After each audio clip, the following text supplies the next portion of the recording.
the rave. Hello, ladies and gentlemen of the internet. I am that disgusting pile of whited up kebab meat by the side of the bus stop on Monday morning that you just know really hurt on the way out. Gav? And I'm that magical elixir that you've swapped for 5 beans and a cow off a hippie in a field somewhere that you don't know and can't remember about. I'm Addie. And you're tuned into the On The Rave podcast. Once again, Addie, how's it going? I'm magical today. He's magical today. It's warm and we're actually on location today. We'll tell you a little bit more about that very, very soon. But first, we'll start the podcast the way we always like to start these podcasts, which is with a little bit of Raver's Choice. And who's it this week, Gav? Raver's Choice this week comes to you from, as he frantically scrolls on his laptop. Is it EMS Gabba? It's EMS Gabba. I'm glad Addie's got a memory. And the track that he picked is Jesus Loves the Acid. It is, yeah, banging. So a bit of acid to get started on the podcast this time out. Let's go. Let's get squelchy. Now, I wish to speak to all men and women engaged in violence. I appeal to you in language of passionate pleading. On my knees, I beg you to turn away from the path of violence and to return to the ways of peace. You may claim to seek justice.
The On The Rave podcast is available absolutely everywhere to download, and you can get in touch with us on social media. You can find us on Facebook, facebook.com/OnTheRave. You can find us on Twitter @OnTheRave. You can find us on YouTube, youtube.com/OnTheRave.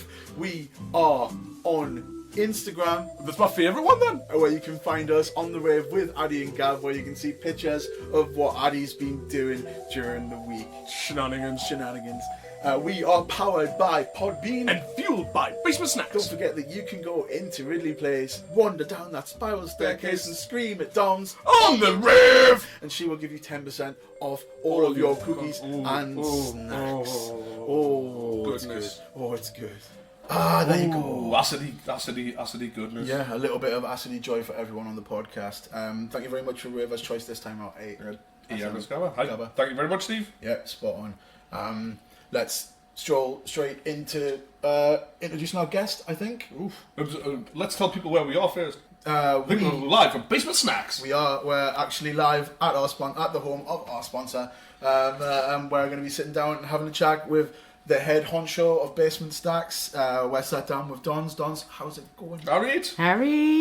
I'm alright. It's kind of hot today. It's melty hot down Very here. melty hot. It's usually quite cool in the basement. It's not so cool today. Yeah, as I said, we're on location downstairs in Ridley Place in Newcastle, speaking to the lady who's been our delightful sponsor since like day 5 or something like that. Since the week after Lindisfarne Since the week after Lindisfarne last year, and we've gone full circle because we're just short of Lindisfarne again, aren't we? We are. We're almost there. Yeah.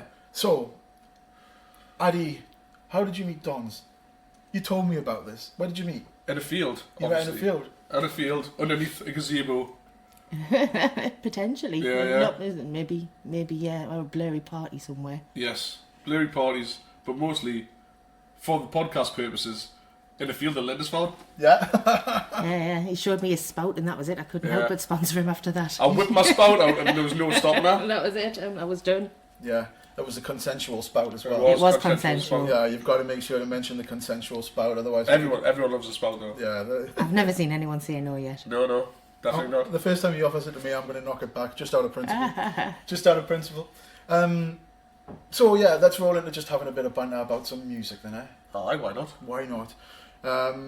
So, early influences. Early influences. Yeah, who played the music in the house? Oh, I was surrounded by a huge amount of variation as a child because I grew up in lots of different houses, really. I had grandparents that lived in East London. One was an Afro-Caribbean woman. She loved all her reggae and ska, and her son, who was my first stepfather, he loved madness, ska music, Nice. two-tone. So I grew up, and then she also liked a bit of Billie Holiday and Etta James and loads of different things. Mum was shamefully Carpenters and that Scottish tartan band that I try and... Bay City Rollers. That's the one. Do you know, my family once made us all get dressed up as the Bay City Rollers. I want to see those pictures. Do you know what? They do exist, but are they going on display for I'm speaking to you, Alex. Oh, Yeah, no, we need to get onto that. No, I need to see Definitely. that. No. I think that's when we redo this. That should be your picture. Oh, dear me. Yeah, well, there are photos out there of all the family clad in the same tartan. My mum spent weeks making the costumes, and we all turned up. And to be fair, the three of us, me, my sister, and my brother, didn't have fucking Scooby-Doo who the Bay City Rollers were. We just got told. Lucky you. We just got told. Yeah, you got dragged Yeah, up for I the Bay got City listened. Rollers. The other grandparents who lived in Cornwall, they were big sort of 70s rock, so T-Rex and Deep Purple and Led Zeppelin and all that, Mud, bit of Sweet, that kind of thing. Yeah. And then when Mum met her second husband, he was Elton John and Genesis. Nice. I got into music really, really young. I mean, one of my favourite hobbies was headphones, my own hi-fi at 5-year-old, lots of vinyl. I was collecting vinyl at 5 and 6-year-old. Bloody hell. So I had lots of lovely, lovely music influences. But as to which one got passed down that I loved, it would have to be Genesis. My dad used to play Genesis on a Sunday afternoon. Right. And I knew all the words and I sang all of them absolutely, and still love Genesis, and I'm not even ashamed. I'm not sorry in one bit. Nah, that's fine. We have Bowie Sundays in our household. Yeah. So the Bowie gets turned on now. And you're not sorry because it's not a guilty pleasure. That's much later. Oh yeah, we've got time to get to guilty pleasures. Time to get to guilty Much pleasures. time. So what about Genesis that stood out? I know that you're a fan of Tarzan, aren't you? Oh, but don't. Tarzan. Bit of Phil Collins solo. Yeah. Addie was, I think, what festival? We were at Croquet Croquet. Fest. We were at Croquet way, Fest on the way back or on the way to Croquet Fest, and Addie On the just, way back, yeah. Addie just became a drumline from Phil Collins. Tarzan. Yeah. Over and over and over again. So what was it about Genesis? I don't know what it was. And I liked all of it. And a lot of Genesis fans tend to be a bit snobby and a bit of certain thinking man prog rock. And a lot of them were very like, what do you mean you still like Genesis post Peter Gabriel? No, it was only Genesis before he was. No, I liked all of it. And all the incarnations, even down to, and then there were 3 albums. The Abacab album was the one that stood out for me, though. I absolutely adored it. And even when my dad wasn't there on a Sunday, I'd put the album on. Yeah, all by tradition. myself. It was great. Yeah, it's tradition. Once you know the words and you've got it down, then that's what you stick with. It was hilarious that I borrowed an album from a friend of mine recently because I didn't have a copy of it. And the old copy that I had that was my dad's had a jump in a particular place. Right. And then I put the vinyl on that I borrowed from my friend recently and listened to the whole album and it didn't have that jump in that place. And it's not the same. Yeah, It's it not, feel you're weird. waiting for the jump and it's not there. Waiting for all the scratches and bumps in your old records. So of all the Genesis stuff, Jellyfish? Jellyfish, that's a whole new category. Yeah, That's obviously that's a it. band. It's just me and my fat tongue. So of all the Genesis stuff, is there one song in particular? It'd have to be Abacab. I could listen to it over and over and over again. 1981 Abacab, which is the title track from the album Abacab. Sweet. I think that serves as a perfect introduction. Let's go. Abacab. Yeah, for the first time, here's some Genesis on the podcast.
And there you have it. That's Bit of Genesis. Yeah, that's a little bit of Genesis. For the first time on the podcast, we believe. Podcast virgins. Yeah, apparently so. I guarantee it'll probably be the last time as well. I don't imagine you'll have many Genesis I don't know. requests. You never know. People keep sneaking these tracks on. Yeah, you never know. Phil Collins as well, by proxy, sort of classes in the same category, I'd say. Like so. And Peter Gabriel, you know, we could get a bit of Sledgehammer on. Where are like I love that video. Oh, it's a great video. I love that video. The claymation and stuff like that. Yeah, it's mint. It's mint. Right, cool. Let's turn on to section 2, which is the part of the podcast where we talk about the music you were getting into when you were finding your own feet. So, after all the influence of the menagerie of family that you had between the reggae and all of the other bits and pieces, what did you start discovering for yourself? I think when I was about 3, I discovered Kate Bush, and she was like probably an instant first love. Yeah. Too young to appreciate what an amazing artist she actually was at the time. I was just loving the songs like Wow and The Man with the Child in His Eyes and things like that. I was singing them all. And we were moving around quite a lot because I was an army brat. So when we were living in Germany, you know, I'd be listening at the top of the pops and I'd get in this little hi-fi. It was my 5th birthday, so me with me big Sony headphones on and collecting vinyl and listening to everything. And I read books and I didn't do much else socialising wise. You know, you were hanging about with army kids. They'd be there 1 minute, gone the next. So you spent a lot of time in isolation, really, and travelling around a lot. So music was definitely always surrounded. I used to stand in my mum and dad used to run a squadron bar, which was like in the eaves of a barrack block. All right. So I spent a lot of time in the squadron bar, and you're watching the BBC service, the TV service, so Top of the Pops and things. Listening to the radio service, so you get the chart music and stuff. But Kate Bush stood out instantly adored her. And as I got older, I realised this was a woman that did things her way. Oh, yeah. She shunned the music industry. She didn't want to do the touring. She didn't do the media. She wanted to create art. Yeah. And she would write about what things that meant things to her. Books that she'd read, campaigns, social justice. She was amazing. So she was definitely my very first love from being just literally a toddler. Yeah. Putting my hair in plaits, leaving it wet so it would all be like Kate Bush the next day. Big wavy hair, big flowy dress with frills on, and yeah, so definitely as my first love, and still to this day I adore her. Yeah. Yeah. Kate Bush is one of the artists that regularly gets put on in our house as well, because she's just got that amazing vocal range that can sometimes completely blow your mind. It's also that vocal range that no one should ever try and match on a karaoke. No. Everyone should try and match on a karaoke. Yeah. No, everyone or nobody. Yeah. I want to see everyone's Kate Bush, but nobody's really. No, yeah. Alan Partridge was a stand-up Kate Bush, though. That's quite something. Alan Partridge. I don't know if I'm ready for that. Is it Shatner-esque? It's amazing, is what it is. You need to check that out. He's, okay, there you go. That's a recommend. I'm pretty sure he's equally as obsessed with Kate as I am. Yeah, I suppose we'll find a link on the link in the description. Facebook page. Yeah. We'll bang something like that out. So, the Kate Bush track you've picked is actually from a bit later. It's a lot more recent, and it's because it's been in my ears a lot. It's become one of my favourite ones. I've loved many, and I really struggled to pick which Kate Bush shall I choose. Shall I go back to being 3 and 4 and fall in love with her? Or I wanted to go with the one that spends most of its time in my ears at the minute, that makes us roll my eyes up a little bit and go, oh yeah. Yeah, I gave this an earful before, and I quite enjoyed it. So, again, a first for the podcast. That's 3 firsts already. First Lady, first Genesis, now first Kate Bush. Let's play a little bit of Kate Bush, and you said the track's name is? Somewhere in Between. Let's go.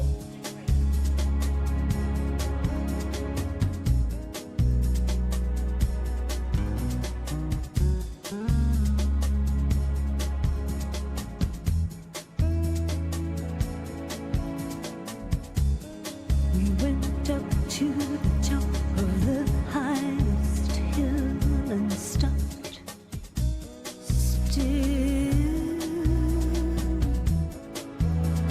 oh,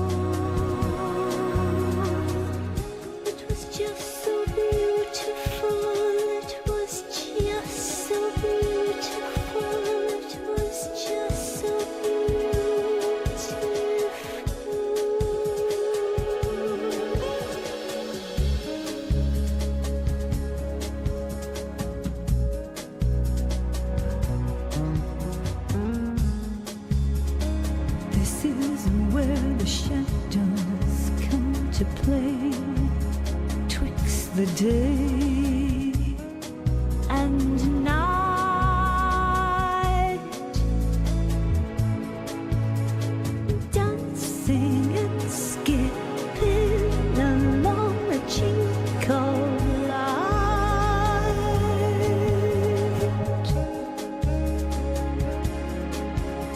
Somewhere in between the waxing and the waiting away. Somewhere in between all the song and the silences. Somewhere in between a ticking and talking clock. Somewhere in a dream between sleep and waking up. Somewhere in between breathing out and breathing in. The twilight is neither night nor morning.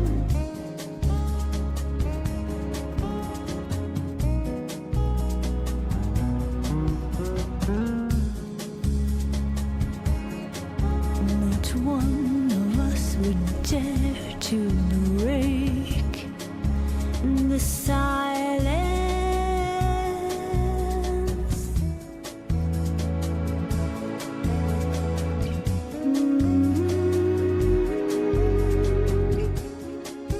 Oh, how we have longed for something that would make us feel so.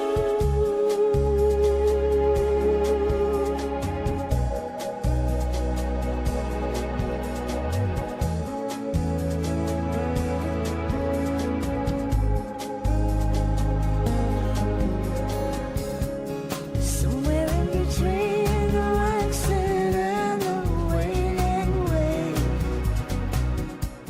Somewhere in between the night and the daylight. Somewhere in between the ticking and talking clock. Somewhere in between what the song and the silence say.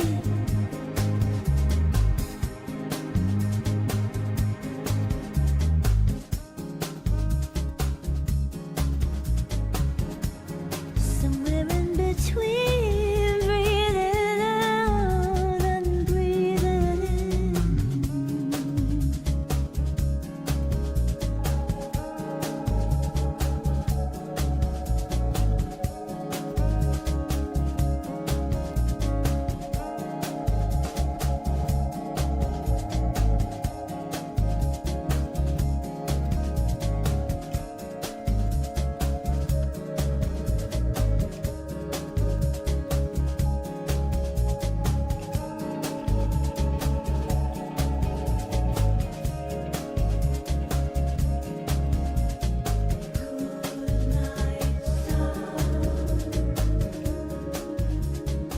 That was the wonderful Kate Bush, and Somewhere in Between, which is one of our more recent ones. It's from 2005 from the album Aerial, which I didn't write down. I actually already knew. There you go. Thanks to Spotify. Sound well. That was the Find Your Own Feet section. Let's move into the first rave memories. So, do you specifically remember the first rave you ever went to? Or I do. I was a bit of when I got to my teenage years, I'd kind of funneled my music taste a little bit. I was quite indie goth, metal, right? punk kind of kid at that point. Yeah. What sort of punk?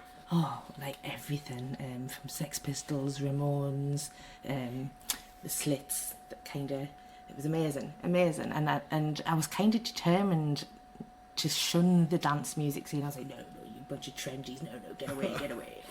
I'm the hippie kind of thing. It's like it once you really feel the rave, it's hard to deny that, isn't it? Once it gets in your heart. But It's in your heart, Gav. The wave's in your heart. Just like Killy. And I'd go to sort of loads of rock nights and stuff, and I was clubbing from pretty young, let's just say. I was long before I should have been, because I looked much older than I was. So I was going to like rock nights at the Mayfair and stuff, and there was a couple of rave nights that were just starting to come through Right. at the Mayfair at the time. So you're talking 1989, 1990. I think Planet Earth or Walkers were putting nights on as well. Yeah, Planet Earth was, yeah. definitely Walkers. Yeah, and a friend of mine who was from school, she was saying, you should come along, you'd love Was it. it Butterloggy at Walkers? No idea. Butterloggy. Butterloggy, that was the first rave I remember, like, being flyer when I was at just there was one on one of the walls, but as you went down High Bridge, it was just the Butterloggy. Can't remember anything else about it apart from Butterloggy. If anyone's old enough to remember Butterloggy or went to one, you know, hit me up in the comments. Well, it might have been potentially that, because it was the Mayfair. I think it was Walkers I went to first, or a Planet Earth one, and then I went to a Mayfair one in 1990, and they were setting up the Res at the time. That was brand new in 1990. Yeah. And I went to our Res, and there was acts on, but I didn't have a clue who anybody was. I was still kind of all gothed up and wearing strange gear and all hair looking mad. But a friend of mine had convinced us to go because she was saying, you know, you're all about the peace and the love and the unity and all the rest of it. And that kind of vibe is exactly what you'll find at a rave. And I was like, I don't know. So, okay, I'll come along. And as you do, you had some party treats and you had a few drinks, and then the music started and we got in there. And as soon as I got in there, I was absolutely hooked.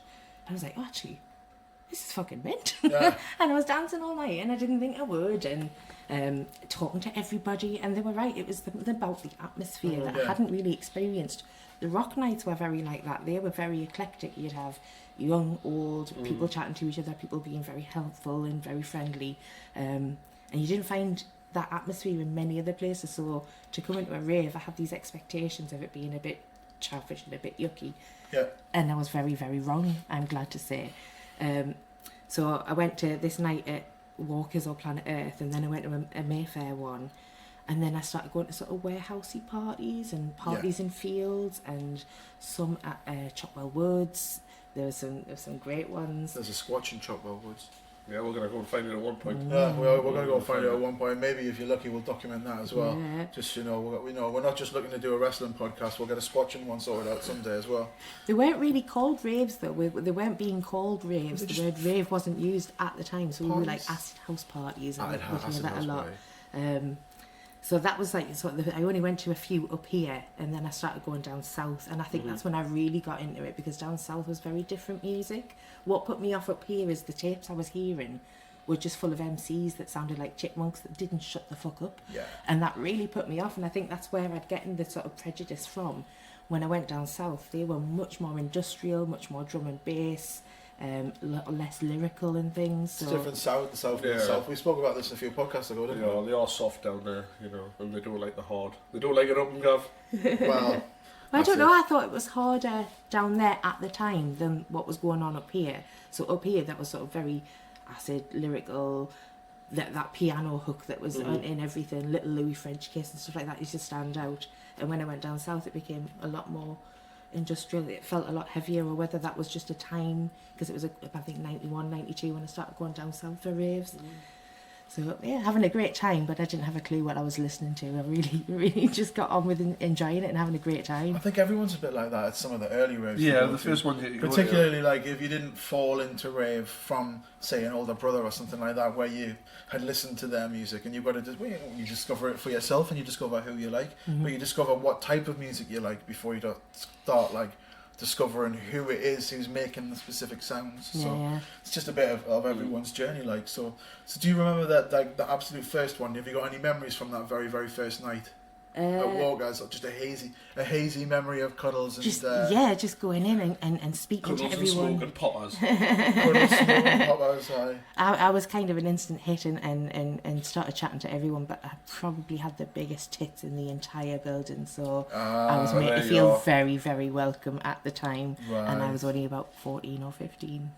Right, okay. So it was a bit naughty, yeah. Yeah, there's probably some people being a bit inappropriate. They get called names these days, wouldn't they? I think nonce is the word. Yeah, pretty much. I was hugged a lot that night. I don't think anyone particularly overstepped a mark, but I was hugged, and I got a lot of free drinks. No Sutherland. Did you just create a thing? Sutherland. Bloody hell. So of all these tunes that were played on that first night, is there one out there that stands out that you'd like to play for all of the ravers listening? Yeah, so the House Crew, Keep the Fire Burning, from 1991. On the wonderful Production House Records. Yeah, that's a big tune. It's a big tune. On a smashing label as well, because they put out a lot of stuff, didn't A they? lot of stuff. I've got an absolutely amazing double album by them where they just put out all their hits on one like double bit of vinyl. Yeah, It's nice. amazing. Spotty dog. So for the first rave memories, let's play a little bit of the House Crew. This is Keep the Fire Burning. Got to keep the fire burning.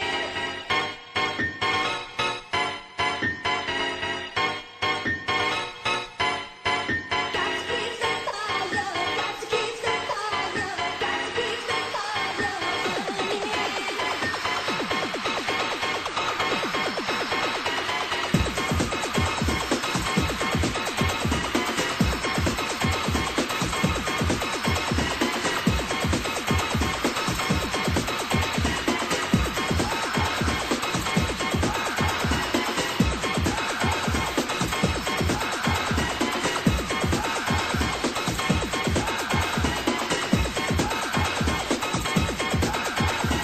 Cut the mid-range, drop the bass.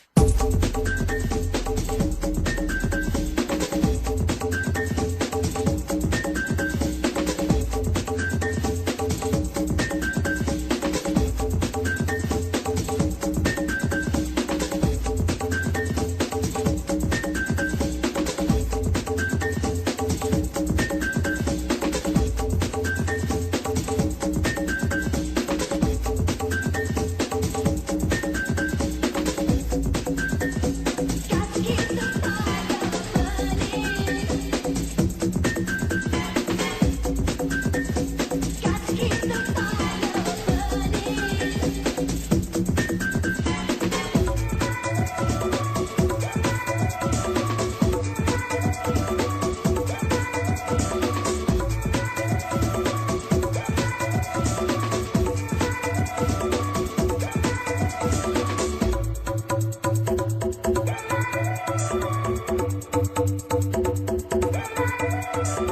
Cut the mid-range, drop the bass. Why don't you move, damn it? Cut the mid-range, drop the bass. Why don't you move, damn it? Cut the mid-range, drop the bass. Why don't you move, damn it? Cut the mid-range, drop the bass. Why don't you move, damn it? Cut the mid-range, drop the bass. Why don't you move, damn it? Cut the mid-range, drop the bass. Why don't you move, damn it?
don't you move, baby? Cut the mid-range, drop the bass. Why don't you move, baby? Cut the mid-range, drop the bass. Why don't you move, baby? Cut the mid-range, drop the bass. Why don't you move, baby?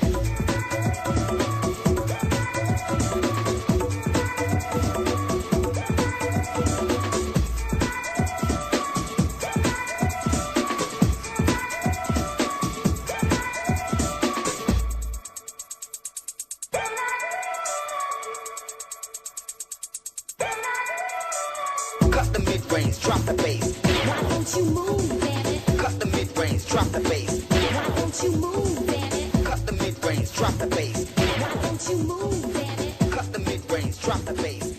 That was the house group, Keep the Fires Burning. Yeah, all the way back in 1981. And as we say, on Production House. Check out that label because you'll find nothing but absolute bangers on it. Yeah, one of those original labels that we're doing this And lots of things. What Asen, Baby D. There's so many good bits and bobs on there. Like Yeah, love a bit of Baby D.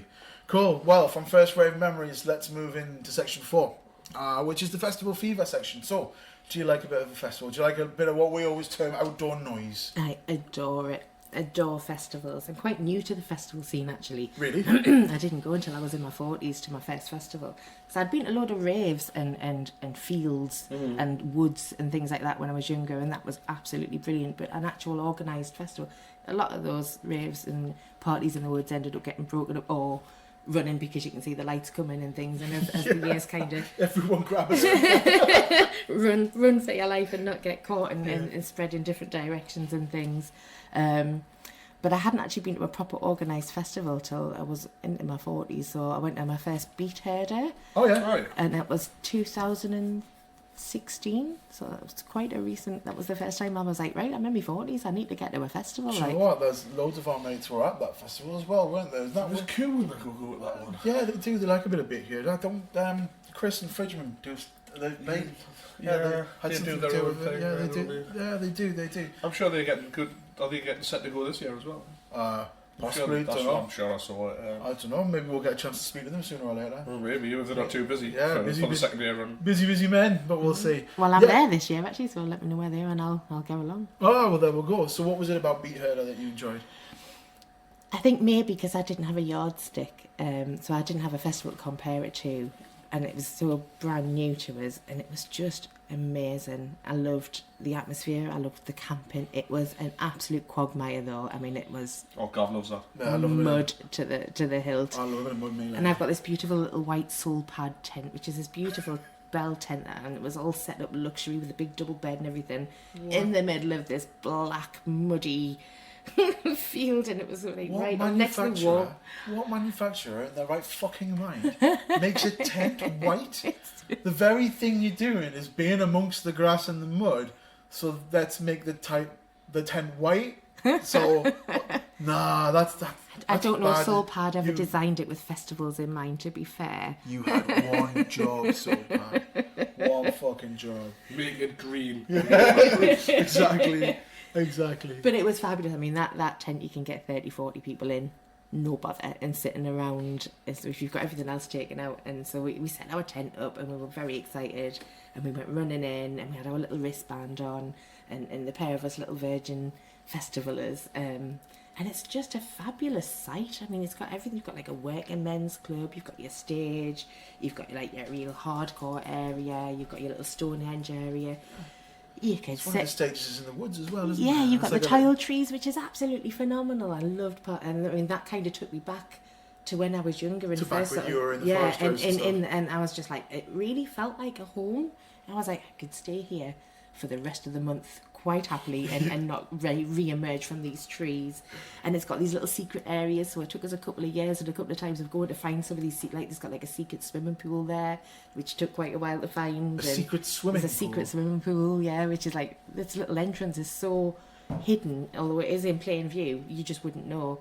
So we got a tattoo. So every year that we go, we got like there's a tattooist there. Oh, So cool. we really flung ourselves into the spirit of it. Yeah, it sounds like you did. And had an absolutely blast, and I was like, I want to come here every year for the rest of my life.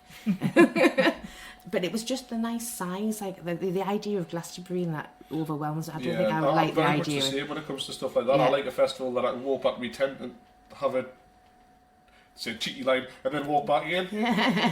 Why did you pause for so long before saying that? I thought I was going to be, not People have been listening to this for nearly a year old, guys. big as a cush. It was great that you could sit down and roll a spliff and it'd just be completely free, and I was like, yeah, I love this. Like, can we just live here? Can we not just have permanent festival life instead? Yeah, it's always the way you never want to come home. Yeah, No, it's definitely the not. first couple of days of Bangface, and you're like, I never want it to end, and then you get to the Sunday, and it's like, right, give just us to my get, own bed. I'm done. get me I'm fucking done. home. Right, everything's run out. broken. Yeah, I mean that's part of the joy of some of the festivals that I've been to as well. I mean, I went to this little Glade festival where you were saying about the little hidden things. There was this little like sort of black tube off the offset of a tent, and I was like, what's that? What's going on? And I think I was with Luke at the time, and I was like, Luke's, what's that? And he was like, dunno. And he just dived and started climbing through this hole. So I was like, right, fucking down the rabbit hole. So the pair were like, followed this little thing, and it took you through to this like little the interior of a tent that had like cloth on all the walls, and it was showing Alice in Wonderland. But it was like a lowered ceiling, so everyone was crushed down like this, and there was a guy in there cracking off Nightwish balloons. So we were just sitting watching out like in this little hidden rabbit hole, and then there was another hole to follow through. The guy was like, "Have you been through that way?" And it was like, "No." He was like, "What's through that way?" And he went, "We'll go and have a look." And we wandered through, and there was like a band playing on this like hidden stage in the middle of nowhere, and it was just those little hidden moments at festivals that sometimes what you take away and what you treasure, isn't it? Yeah. So the little bits that are off the beaten track. Yeah. There's Yeah. little secret tunnels that we went off. One of the lasses that we'd met that we knew was going, she was like, "Oh, I'll meet up with you." And me being me, first day at the festival, lovely cool orange top, white trousers. I know exactly. That's what my friend looked. Fucking It's exactly rookie. the look that my friend gave us. She was like, "Are you wearing white trousers? Come with me." She was like, "I'm going to take you through this little phone box, and there's like a tunnel where the secret rave goes on underground and stuff." Right. But of course, she'd probably been there a couple of hours before and was quite aware that this tunnel was like this deep in mud, and I'm in white trousers. I was like, "Yeah, I'll come with you." Like straight in there, came out absolutely black, and that was it. I was fully festivaled up and ready to go at that point. Oh yeah.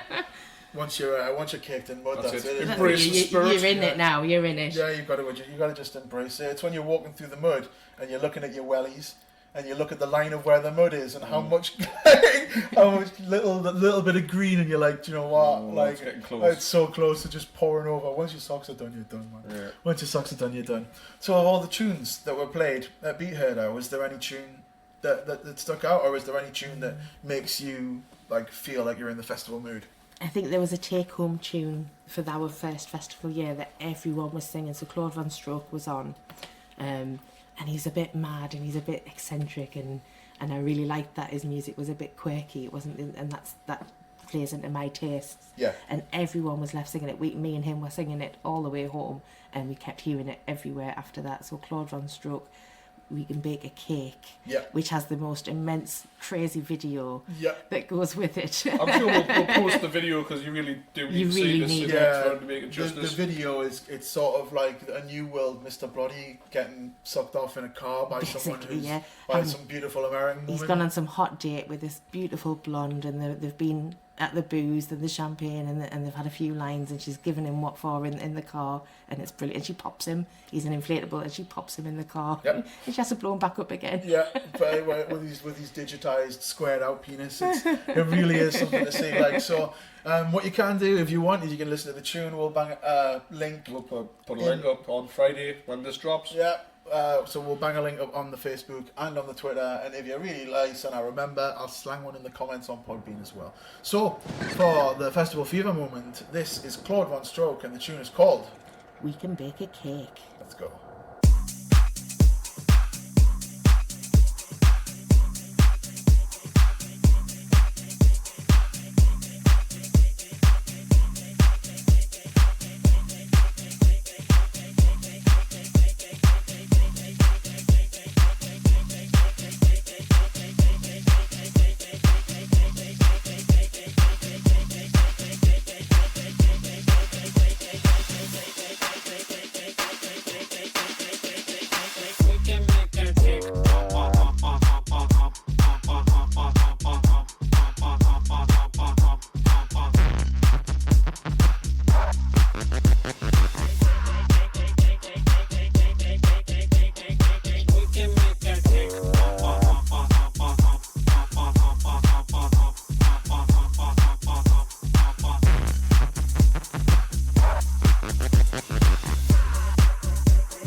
There we go.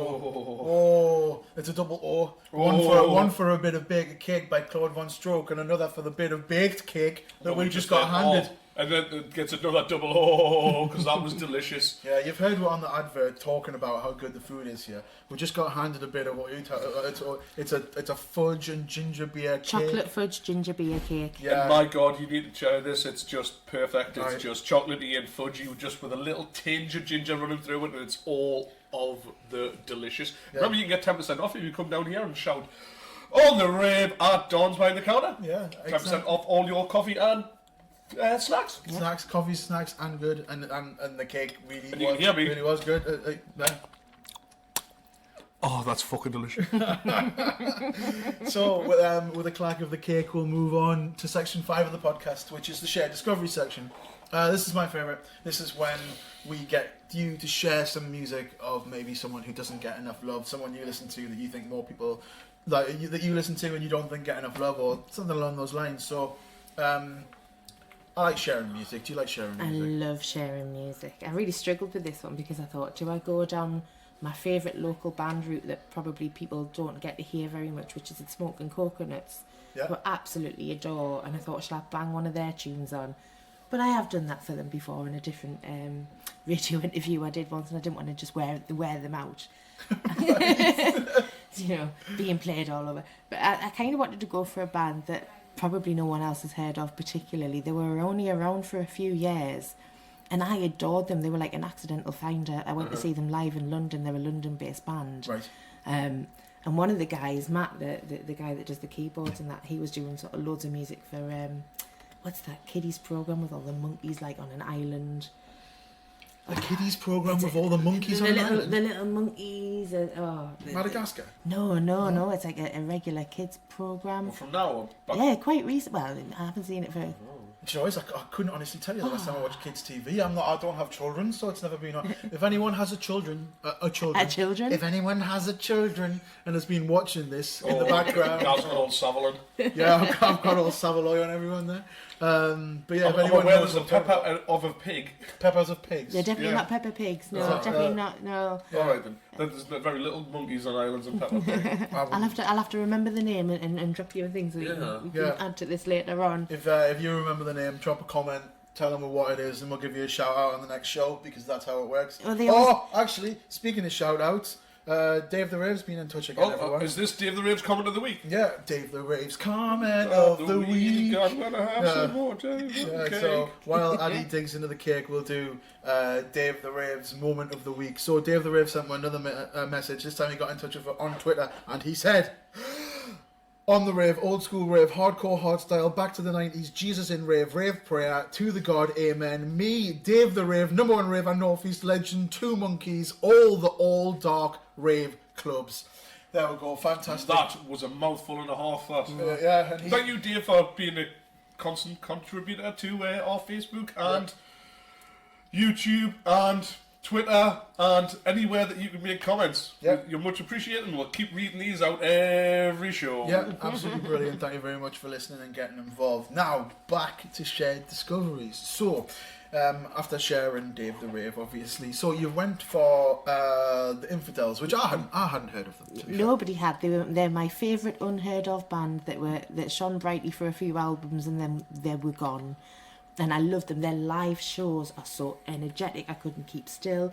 Great boys. I met them a few times because I started stalking them as soon as I discovered them in London. That was as you do. So they only did a couple of shows up here, and I went to all of them and loved them dearly.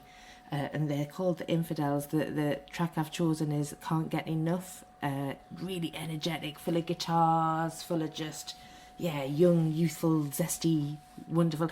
And Banan, the lead singer, he's actually smaller than me, which is probably why I was a bit obsessed with him, because I think, as you're aware, I have a little bit of an obsession for small things, especially small people. I believe your biggest fear is my biggest obsession. That is like, we're so polar opposite on that. Because, like, you'd be wanting to know what they're doing. I want to take them home, never mind anything else. if you want to take them home, fucking do it. Yeah. Take them all. I will. I want them all. I want them all. There was a little dwarf that pushed us. I know that wasn't a very politically correct thing to say. Little person. Yeah, a little person. I Midget. went on the They're not allowed to say midgets anymore. Oh, God. Apart from midget James. They remove all the best words, don't they? So I went on the Walter at Gay Pride at Newcastle last year, and there was a little guy pushing us for the entire ride. Made my year, I have to say. I was very excited about that. I'd be absolutely traumatized. Ladies and gentlemen, if you can see Gav's face of fear right now for anything about that, it would be priceless. Do you know what it is? In such a happy, secure place as a waltzer, I'd feel really invaded. My privacy would have been really invaded by that. I would have felt absolutely. I would have felt attacked. My favourite fantasy is a very small miniature Johnny Vegas in my fridge handing me cheese. That would be my ultimate. Yeah, that would be what a morning that would be. A miniature Johnny Vegas handing me cheese from the fridge. Ladies and gentlemen, our sponsor. So, if any of you out there are geneticists and have the capability to make a sort of micro pint-sized Johnny Vegas that can hand Donz beer and milk out of the fridge, and cheese, get in touch. Just pop into Basement Snacks, shout on the rave, get 10% off your goods, and you probably get 20% off. Yeah, you can have free cake if you bring me a miniature Johnny Vegas that says me cheese from the fridge. That's cake for life. There That we is. go. As long as you don't bring along that bastard monkey. Oh, that monkey. The Hessian. Two blue monkeys. Monkey. So, let's roll straight into playing this track then. So, I've watched the video. It's nice, bouncy, good lot of music. You're looking at about 100,000 views, and it's about 11-year-old. So you're right, it does need a bit more love. Absolutely. So, on Don's behalf, this is the shared discovery. It's by the Infidels, and it's called... I've no idea. I can't get enough. It's called Can't Get Enough. There we go.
Set my mind adrift, swimming through an airborne stream.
It's time for the most confusing segment in the whole of the internet. It's time for... Addie versus Gav. It's Addie versus Gav. And Still a work in progress, like It is. Gav. It is Still a work in progress. It is, and it's absolutely destroying the levels on the recorder, which is absolutely fine. Let's scream into it this time. Welcome back to our new little segment. Well, new, it's the third time out, but Third time out. third time out for our new segment. This is You never Addie. know, it might be Gav, it might be your third time lucky, because I'm double winner! Yes. Winner! Yeah, winner. Chicken dinner for Addie. Addie's now 2-0 up. Last time out, we were picking tunes that used samples from movies, and Addie picked DJ Skinhead, which had a quote from Full Metal Jacket, which is Yeah, it your did. winning by a considerable landslide. I think it was 70-odd%. Yes. So Addie versus Gav's score now is 2-0. 2-0. And we're going to move straight into the next part, the next section of Addie versus Gav. Addie versus Gav number 3 has been recommended by our Coops Deans. Yes, by our lovely patron who you all Coops heard about Deans. last time out. Because I apparently called her Coops Dean last week, and she was just like, it's Deans, by the way, and I was like, all right. Don't forget Sorry. the S, ladies and gentlemen. So it's Do not Coops forget- Deans. It's Coops Deans. And what has Coop Deans? Cheesiest happy hardcore track. Ah, well, seeing as this is your boathouse, why don't you go first, Addie, and tell everyone what you're picking? Well, let's go for just a big slab of fucking cheddar, like just massive slab of cheddar, and it's Doctor Who, Love of My Life. Oh, dear me. Oh, how do you counter hardcore cheese like that with a delicious. with a serving of delicious Philadelphia, soft, squeezy, cheesy, hicksy Torytown? Ooh, it's going to be a challenge. This could be 2-1, Gav. You never know. We'll see. So you know what to do now, But ladies ladies and and gentlemen. gentlemen, I'd love a hat trick. You would love a hat trick. He's like that, you know. I swear down, he's just making new Facebook accounts and adding them to just keep I wouldn't clicking do for that. himself. He's running out of email addresses, man. I'll just There's keep only making so more. many ways you can put Addie@gmail.com and all of that banner. Just spelling it with 1s and 4s and everything. So remember, you go to the Facebook page, you look for the pinned post, you click on whichever of the two you liked, and then in the comments, recommend what we should fight over next time. Please do this, because no one's getting this the whole gist of it. But just comment on what you want me to pick. Yeah. That's how easy it is. You'll get a shout on the show. I'll maybe just get your name wrong. You know, all those good things. Yeah, and of course you get this delicious little segment with a bit of Street Fighter noise in as well. You gotta love a little bit of Street Fighter noise. But that being said, it's time to admit defeat and roll in with the track that won last time out. So Addie vs. Gav was won by Addie, and the track was DJ Skinhead. yeah, the motherfucking mix. Yes, it is. The motherfucking mix in brackets. These are great days we're living, bros. We are jolly green giants walking the earth with guns. These people we wasted here today are the finest human beings we will ever know. After we rotate back to the world, we're gonna miss not having anyone around who's worth shooting. DJ, shoot up!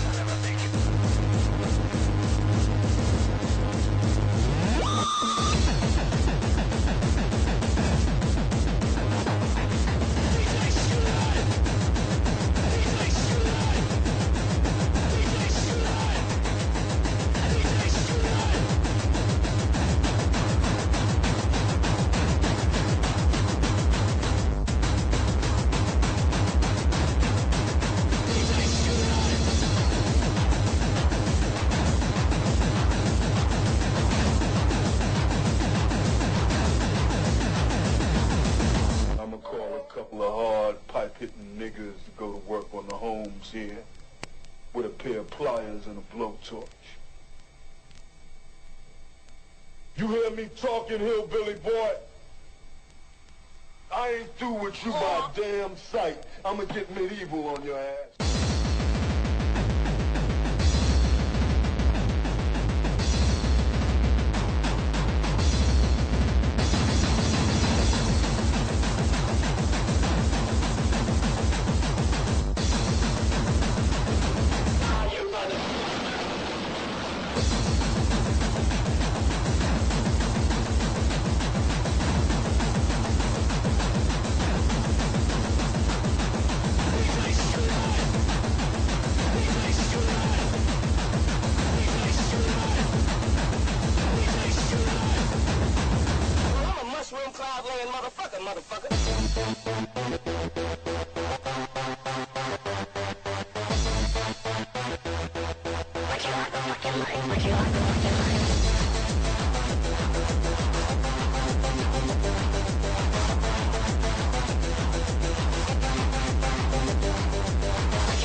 The On The Rave podcast is available absolutely everywhere to download, and you can get in touch with us on social media. You can find us on Facebook, facebook.com/OnTheRave. You can find us on Twitter @OnTheRave. You can find us on YouTube, youtube.com/OnTheRave.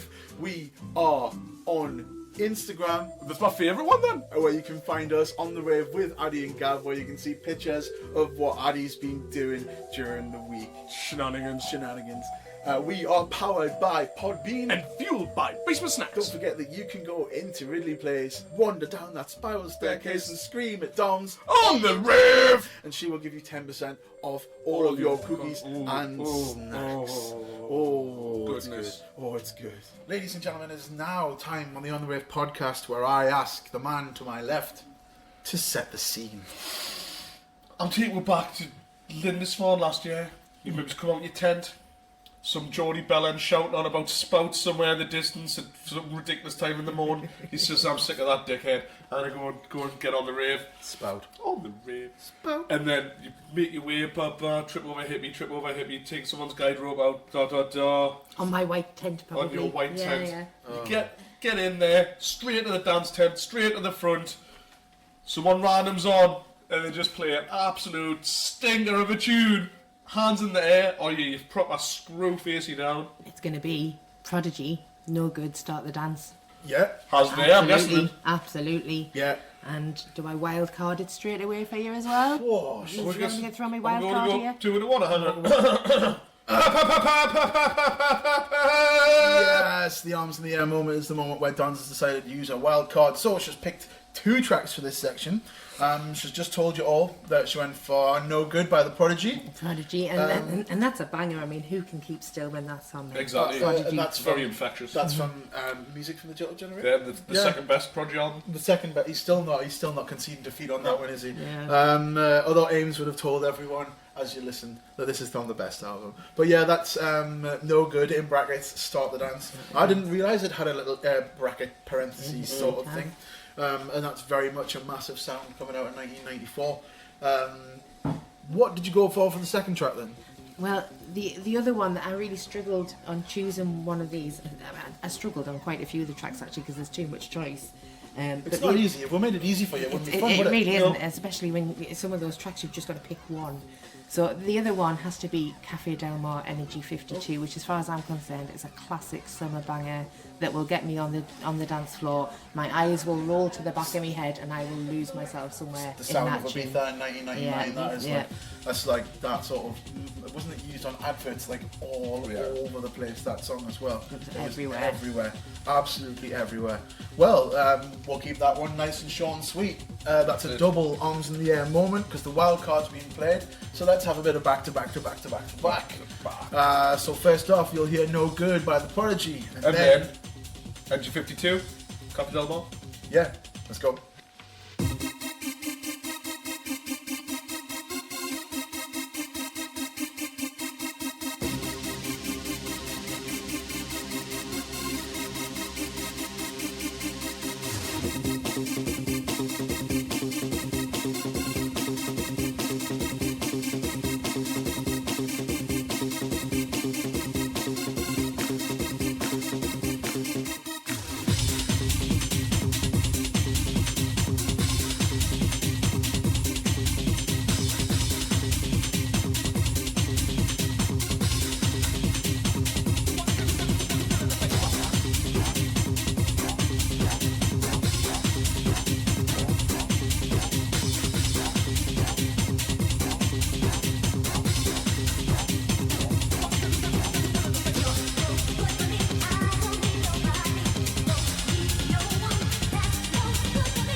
way. There you go. Double taster has some Double ons on. in the Twos air. and a ones, It's a 2 and a 1. That was The Prodigy. That was Cafe Del Mar. Bit of No Good and a bit of Energy 52. It's lush. It is. It's all good. It's all gravy. And speaking of all good and all gravy, let's get ravey and move on to section 7 of the podcast, which is the dedication section. So, is there anyone out there that you would like to play a track for? And do you want to tell a little story about it before announcing what the track is itself? Yeah, well, I will. So this is going to get dedicated to my beautiful husband. This is one of our favourite songs. He's got a strong name as well, you know. He's got He really a strong. has. He has a strong name. You know. He's getting no favouritism for being a fellow Gav from me. My little Gav. This was a song that was originally played for us at a party we were having. I hadn't heard this particular mix or version of it at all. Yeah. And I was having a house party where a DJ you may know called La was on the decks at the time in my living room. Right.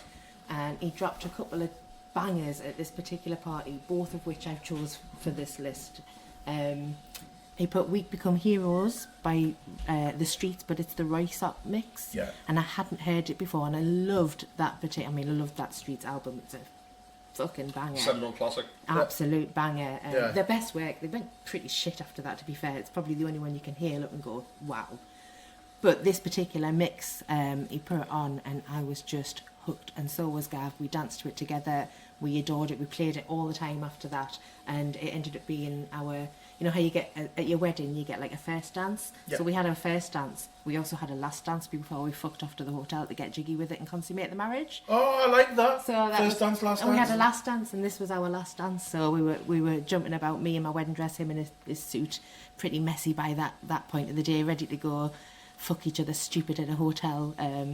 So we needed the song that would get us in the mood, and that was the one. That was the one. That's something to pick up the energy. Yeah, I like this tune in particular. To be honest, I thought it was a Royce-Up tune until I searched it out today and realised that it was a Streets tune. The first time I heard this was like 2005. I was at a Glastonbury, and I was just telling these guys. Basically, we pitched up opposite the other stage, which had a huge light show on the Friday night. And on the Saturday afternoon, someone had convinced us to take some acid and go and see Jimmy Cliff. Because that's just what you do when you're at Glastonbury, innit? As you should. As you do. We'd worked our way back towards the tents, and as the sun was coming down, so was I. It was brilliant. I could finally think straight, and I didn't have to keep asking people to roll snouts for us. It was wonderful. And we sat and we pointed our seats, like your camping seats, straight at the stage. Thought we'll just chill here, roll a few tabs, and we'll go back out and find the rave in a bit. So, Royce-Up come on stage and start doing this unbelievable light show, crazy lasers going all over, and like there was like things projected on the clouds, or at least I think there was things projected on the clouds. Like I'm sure that's what was definitely happening, but needless to say, like I started off the set feeling like I was finally coming down, and I left feeling like I just double dropped again. It was unbelievable, like, and that's just one of my memories of Glastonbury, and that year in particular, which was a messy Glastonbury, yeah. So I see no better reason to play The Streets again. I don't know if this is another double first. It's all about firsts today, isn't it? Because I'm sure we haven't played Royce-Up, and I'm sure we haven't played The Streets either. No. Yeah, so that's another double first. So this is the Royce-Up Memory Lane dub mix of The Streets tune. We Become Heroes. Yeah, there we go.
Oh, that was lovely, Gav. It was lovely. That's a bit of the Streets. That's the Rikes Up Memory Lane dub mix from 2003 of the tune "We Could Become Heroes."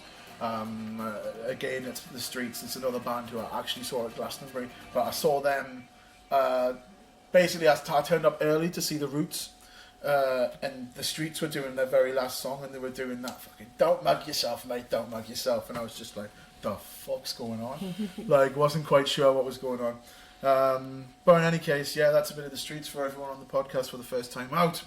And now it's time to delve into the bone of contention. That is Guilty pleasures. So, where do you fall on guilty pleasures? Do you believe in them? Do you think they exist? Nah. Do you have any? You don't believe in them? Don't believe in guilty pleasures because if you're getting pleasure from it, why should you feel guilty?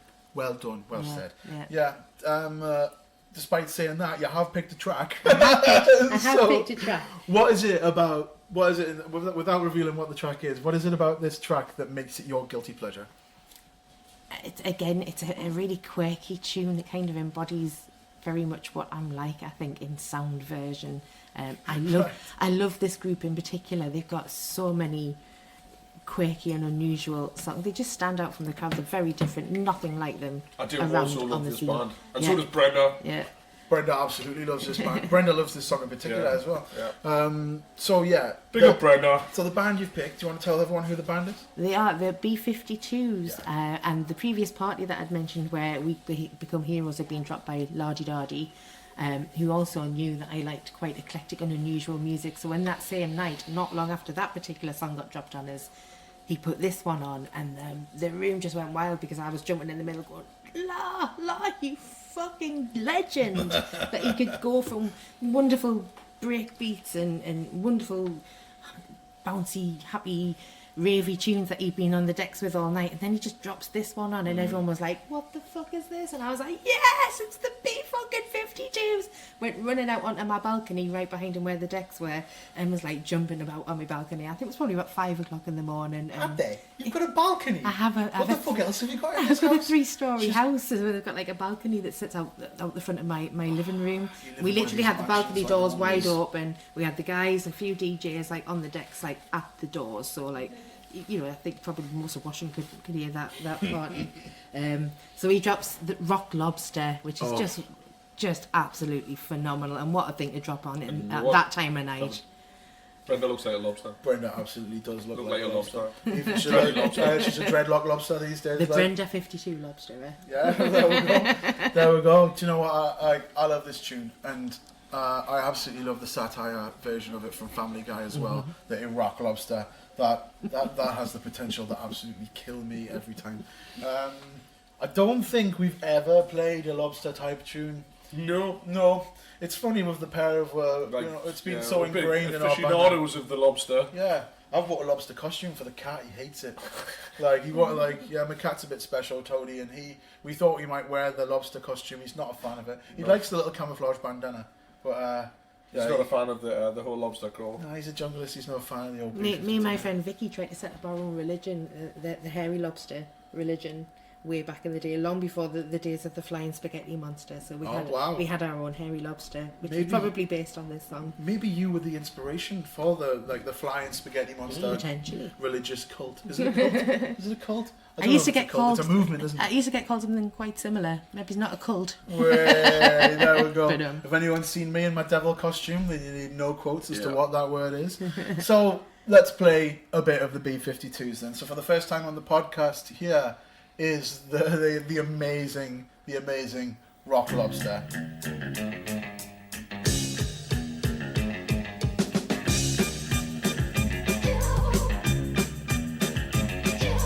We were at the beach.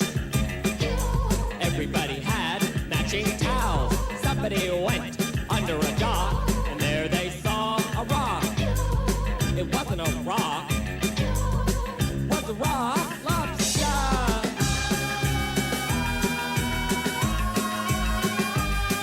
Rock lobster. Rock lobster.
Oh, that was a bit of rock lobster. It is rock lobster. You B-52s. look like lobster. And I look like a lobster. I did the other day, didn't I? Actually, when I was at yours, I'd got burnt helping Tony Fury make a garden.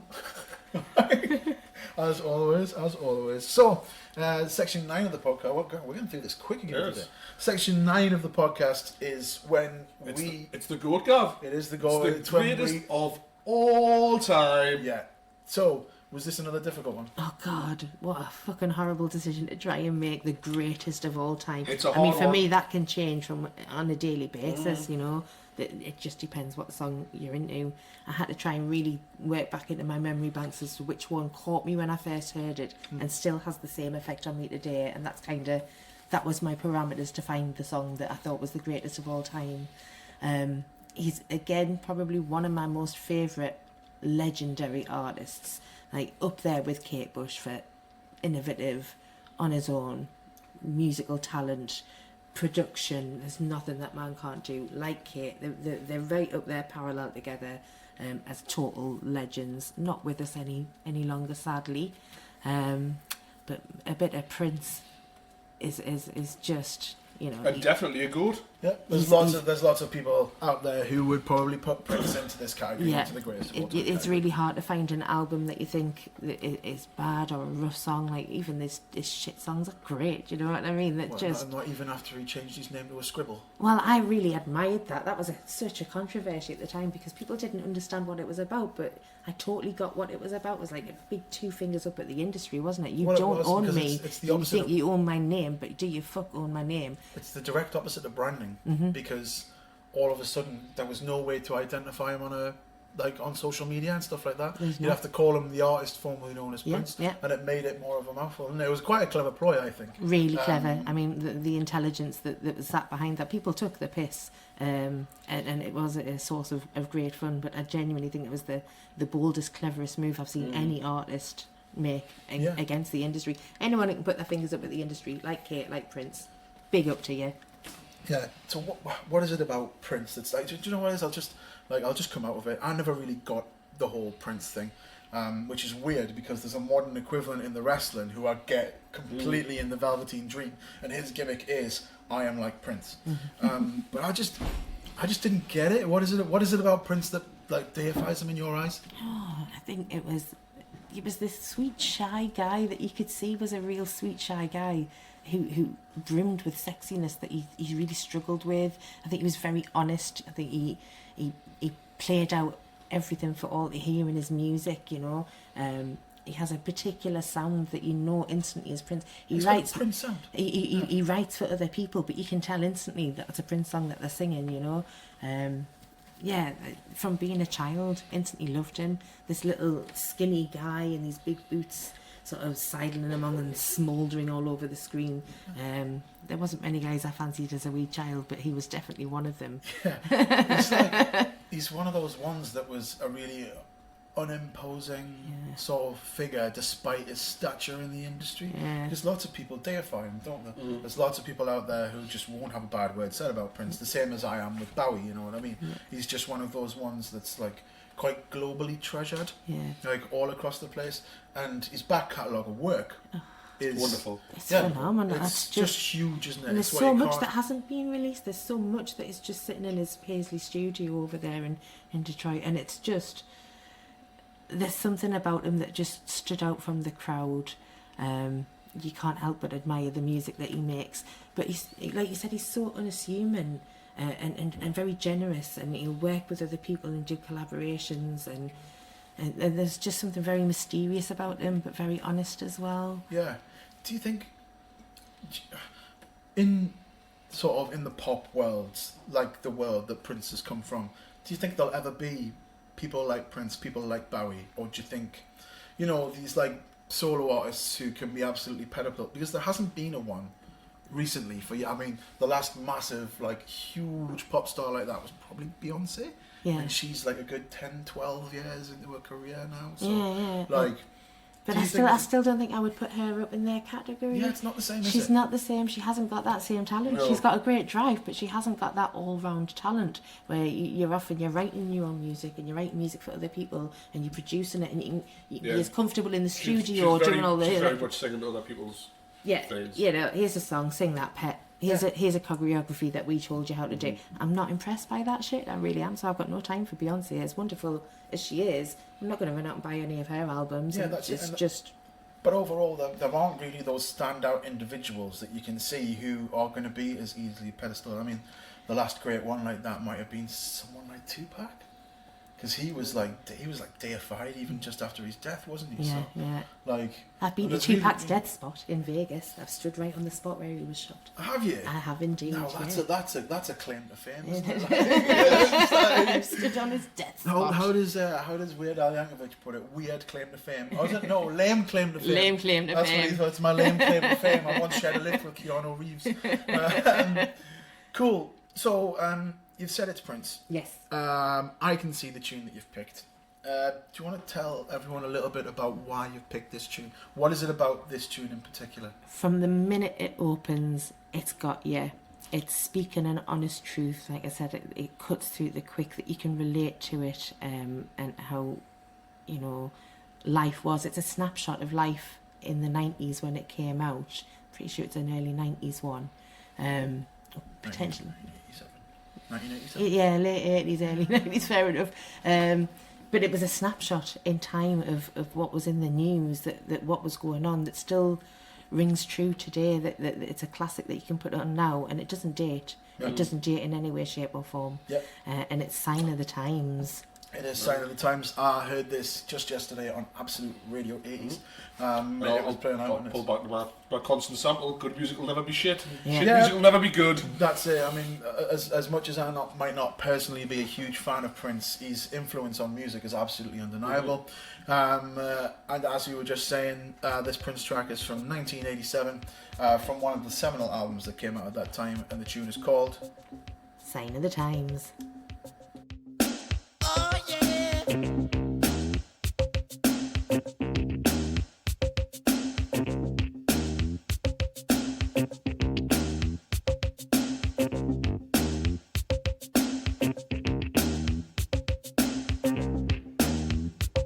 In France, a skinny man died of a big disease with a little name.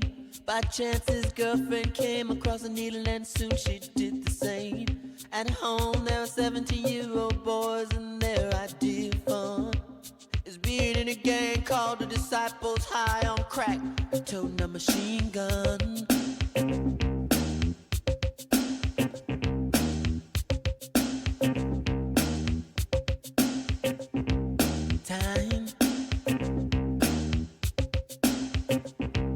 Times. Hurricane Annie ripped the ceiling off a church and killed everyone inside. You turn on the telly and every other story is telling you somebody died. My sister killed her baby cause she couldn't afford to feed it. And was sending people to the moon. In September my cousin tried reefer for the very first time. Now he's doing horse. It's June.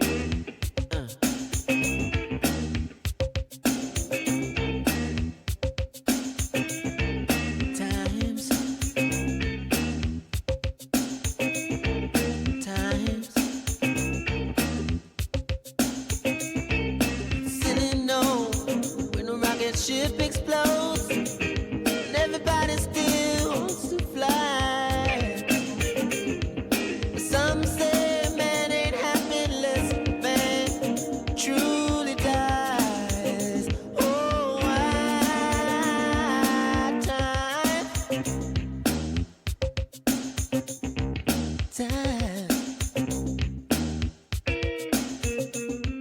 Baby, make a speech, Star Wars fly. Neighbors just shine it home. But if a night falls and a bomb falls, will everybody see the dawn? Time. Times. There's a city note when a rocket blows and everybody still wants to fly. Some say man ain't happy truly until a man truly dies. Oh, why?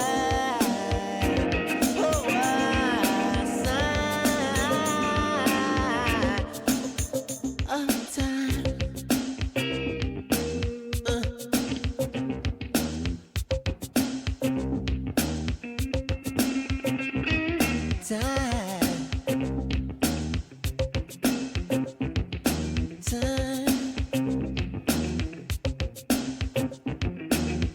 time, mess with your mind. Hurry before it's too late. Let's fall in love, get married, have a baby. We'll call him Nate, if it's a boy.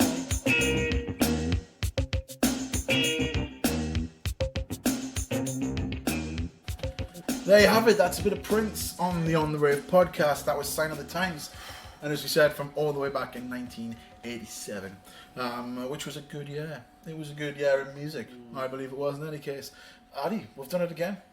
Last question, isn't it? Yeah, it's our time to have our last conversation. Got to the end. Got to the end of another podcast. As we've said, we're actually on location in Basement SNAXX, drinking coffee and eating cakes. Delicious cake. Yeah, like you can do any day of the week. Apart from a Except Sunday. Sundays. No Sundays. See how quickly she told me all there as well. It's just like, Gav, stop talking shit. And watch out for a possible live on the rave from Basement SNAXX, maybe in a couple of weeks' time. Yeah, we're going to see what we can get sorted and see if we can get a guest to come down and do a bit of live on the Raven.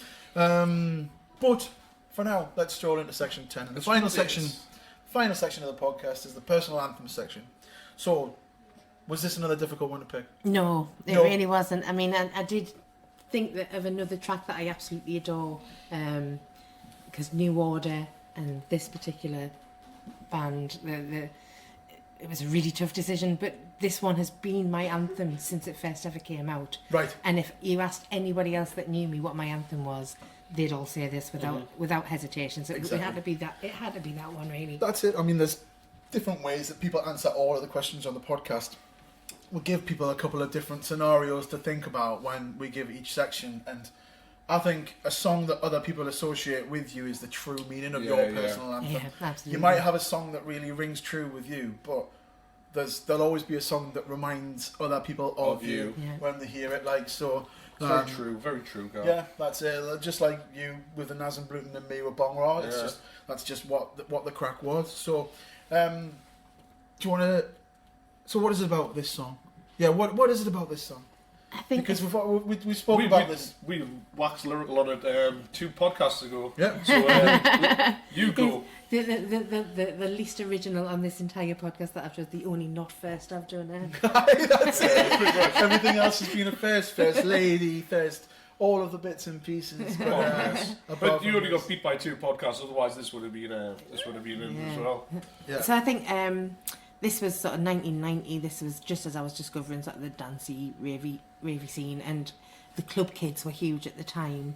And the lead singer dressed very similar in the way that I was starting to dress a little bit as I was coming out of that gothy phase and finding my dancey feet. I started kind of modelling myself on her. You swapped the black for fucking orange. I went for black for the real club kids look, so the great big hair, which, you know, clearly is carried on through there's like the bright colours and stuff like that. So she had a huge influence on us and dancing to it. And I am like ultimately I'm a massive hippie, and I always talk about doing everything from the heart and everything, you know, done with love and done with care. And there's something about this song that just it's my rhythm, it's my pace. I don't know what it is, but from the minute I heard it, it was just me, and everyone whoever hears it thinks it's me. And my kids and husband have been given the instructions that when I die, that's the last song that plays me out as I go into the fire. It's got to be to this one. So oh, nice. Ruined the song for me kids as far as they're concerned. They're like, great, that's fucking great, Mum. Yeah, you know, your anthem. That's what we're going to remember you by in your last memory. So that's how much of an anthem it is. It's the one I'm going out on. Yeah. Real talk. We were discussing this the other day. Not that me and my missus have like grim conversations all the time. It just came up when we were talking about sort of like funeral songs in the last one, and I said for years it was actually banned just recently. But I said for years that I wanted to be fired out to sea. Oh, yeah. But it's banned now. They won't actually let you go out like that anymore. And I wanted to be fired out to sea with the music from Bed Knobs and Broomsticks being played. And she's just like, you've just ruined Disney for us. It's shocking what, as in fired out of a cannon, kind of banged out into sea, or just dropped? That would be great. That would be better. Yeah, it would. Yeah. That's a spectacular way. Full-on cannon fire. You just imagine him getting fired and going, it's lovely, bobbing along, splash, bobbing along. I can just see everyone's like morbid but Disney happy face. So I'd have to have a midget riding on my back if I was getting There's shot. no at. midgets coming to my funeral. Sorry, that's Can't stop it now, Gav. Yeah, Can't stop it. we're gonna have it organised. Oh, I've been threatened so many times with midgets. I'll Like, bring a load. My friend Jez shares your fear actually. Yeah? Yeah, it's his, If you're his? Yeah. Is it the same Jez that we know? Potentially. Potentially? I don't know. No, I doubt it actually. So many Jezzes. So many Jezzes. So many Jeremys. There's a lot of jazz. So, the band you were talking about, the lead singer is quite iconic in her own way. Yeah. Lady Miss Kerr is what she goes by. And people will probably remember her for her absolutely skin-tight catsuits and that ginger bob. Like, it's just never going away, is it? Like, the height and that back curl bob and stuff like that. So if anyone hasn't worked out already who we're talking about Delight. Absolutely. The delightful Delight. The delightful Delight. The gorgeous and the groovy. Yeah. If you can look at the orange that's in the cafe, she's still with me, the spirit of... the obsession has remained. Oh, bless her. Bless her. And if anyone's wondering what she's up to these days, she's a DJ. You know, or should I just mention the Wikipedia reckons that these days she's a DJ.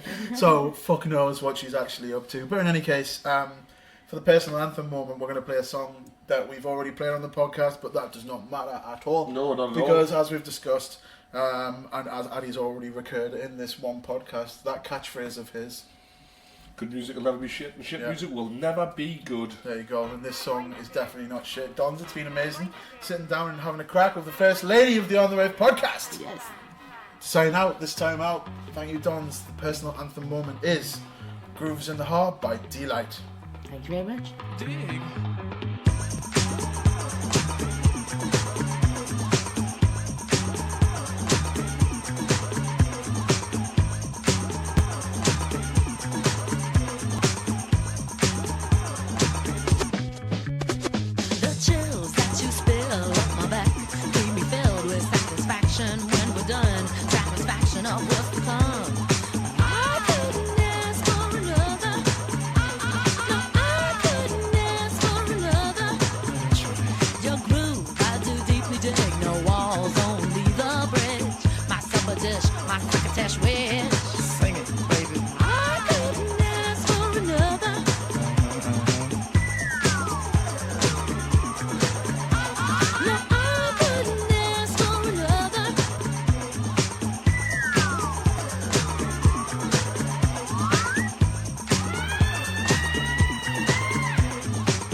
The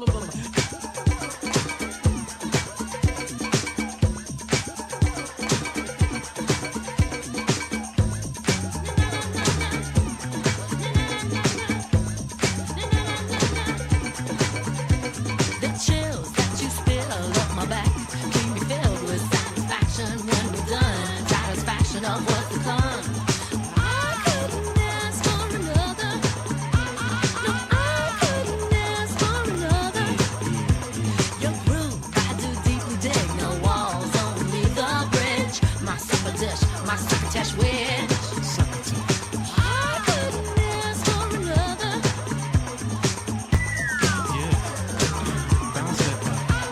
No, I couldn't ask for another.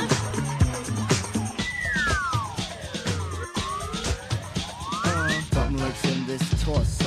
Heart got a deal you wanna know. Delightful, truly delightful. Life making it, doing it, especially at a show. Feeling kinda high like a Hendrix haze. Music makes motion moves like a maze. All inside of me, heart especially hill of the rhythm where I wanna be. Come on, blowing, glowing with electric eyes. You dip to the dive, baby, you'll realize. Baby, you'll see the funk inside of me. Baby, you'll see that rhythm is the key. Get witty, can't think quitty. Stomp on the street when I hear funk blue playing pop pipe. Follow the shoot, baby, just sing about the groove. Sing it. Groove is in the heart. Groove is in the heart. Groove is in the heart.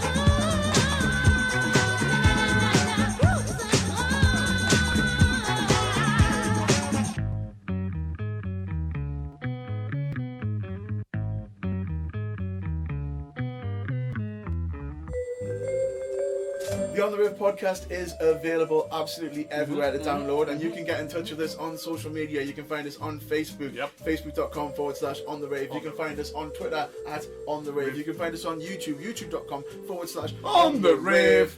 We are on Instagram. That's my favourite one then. Where you can find us on the rave with Addie and Gav, where you can see pictures of what Addie's been doing during the week. Shenanigans.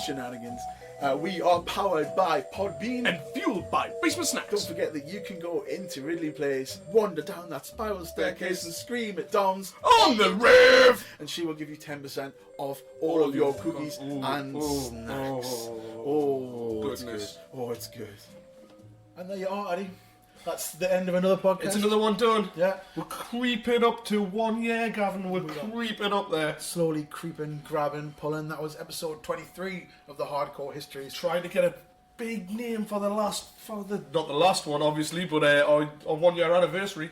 I thought you were like there was a weird premonition there. I thought you hadn't told us something. I'm like Rafa, I'm fucking off to China. Oh, look, man, that's not fair. We can get through a whole podcast without no, we can't. No, God, not after this fucking week. Oh, Jesus. Fuck you, Fat Mike, you fucking cunt.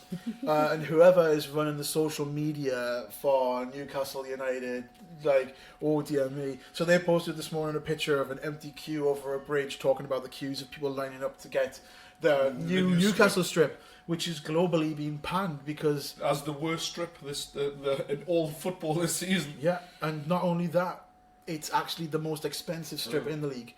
Like we've got massive global things like Man United and Man City out there charging less for their strips than Fat Mike's trying to charge Newcastle fans. Yeah, and it's not on. And do you know what? Like I've packed it in. My season ticket's gone. Yeah. I'm not going back until Fat Mike fucks off. Like just get Rafa to sell some Chinese knockoff ones over. That's where my two top came from last year. Yeah. Me and Jimmy got them for free because they sent them twice. Had to send them twice, so we got them for now.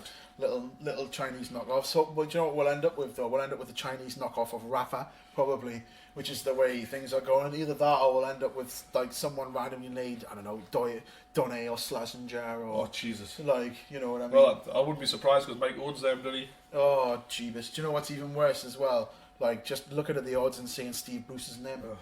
Like, Agent Bruce done a job when he was at Sunderland, but I don't want him in charge of us. Like, no, definitely. Like, not. I just yeah. Like, fuck off to Man United or something like that, mate. I'm just not interested. Yeah, fuck off to somewhere that likes you. Yeah, that's it. Fake Joni cunt. Yeah. Bringing it back around to Rave, that was another banging episode that we've got finished and compiled for everyone. Don't forget that you can all go online and vote on Addie versus Gav. You'll see that on the Facebook page. That's a Facebook exclusive. Please, so please vote and put your suggestions up. Yeah, some Give us nice. something challenging. We'd like some nice I won't be challenging happy. I suggestions. won't be happy.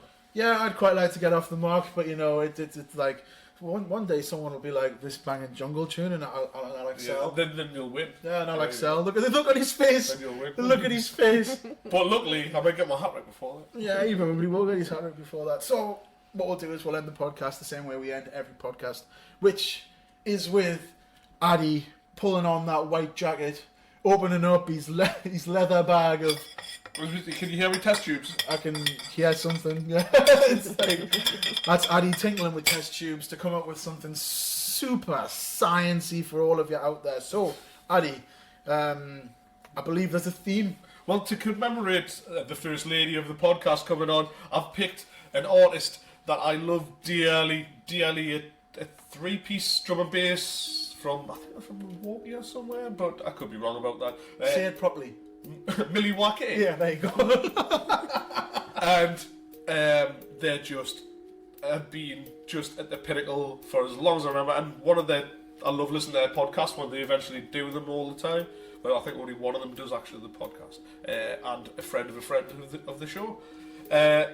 This is Evil Intent, and this is Ladies. Absolute banger. Yeah, this is an absolute sickening way to end the podcast. It's been lush. So on vacation from Basement SNAXX, I have been Gav. I'm Addie. And it's time for us to officially say that we are off the rave. See my days are cold without you. I'm hurting along with you. And though my heart can't take no more, I keep running back to you. See my days are cold without you. I'm hurting along with you. And though my heart can't take no more, I keep running back to you.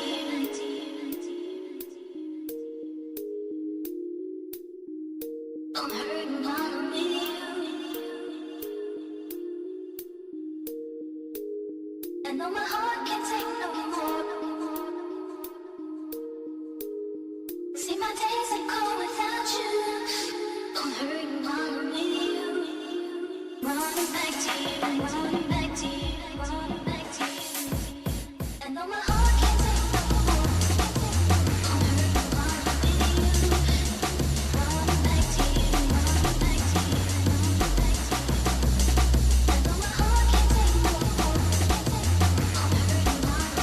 back to you, running back to you, running back to you.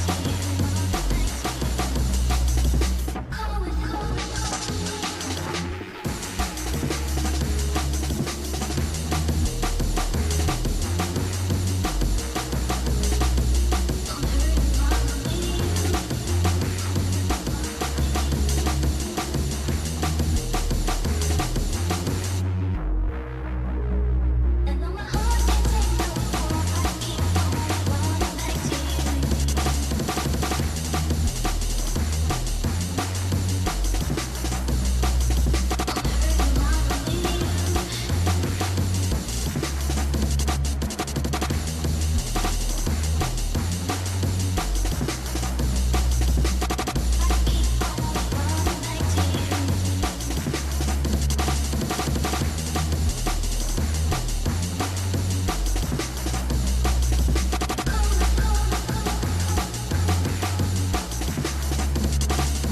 I'm hurting while I'm with you.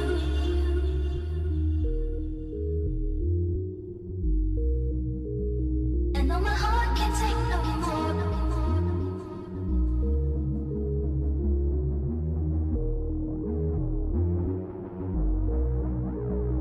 See, my days are cold without you. I'm hurting while I'm with you.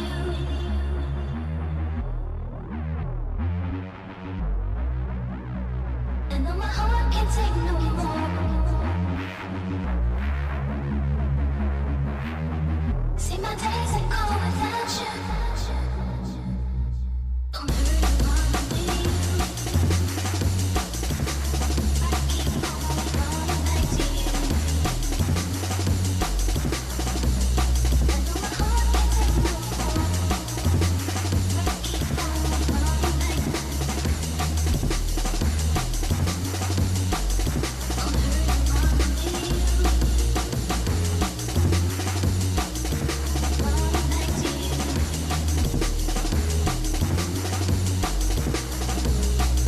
I'm hurting while I'm with you.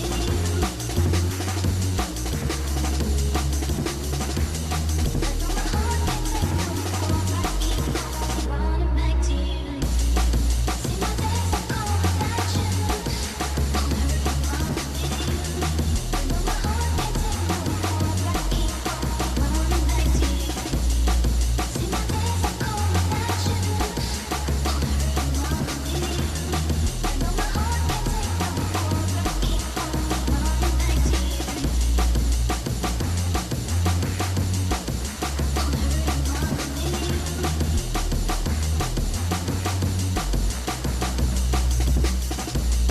I know my heart can't take no more.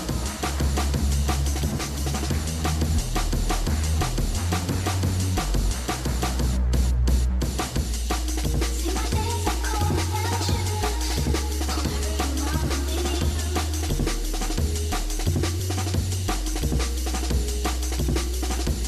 I know my heart can't take no more. See, my days are cold without you. See, my days are cold without you. I'm hurting while I'm with you. And though my heart can't take no more, I keep on running back to you. See, my days are cold without you.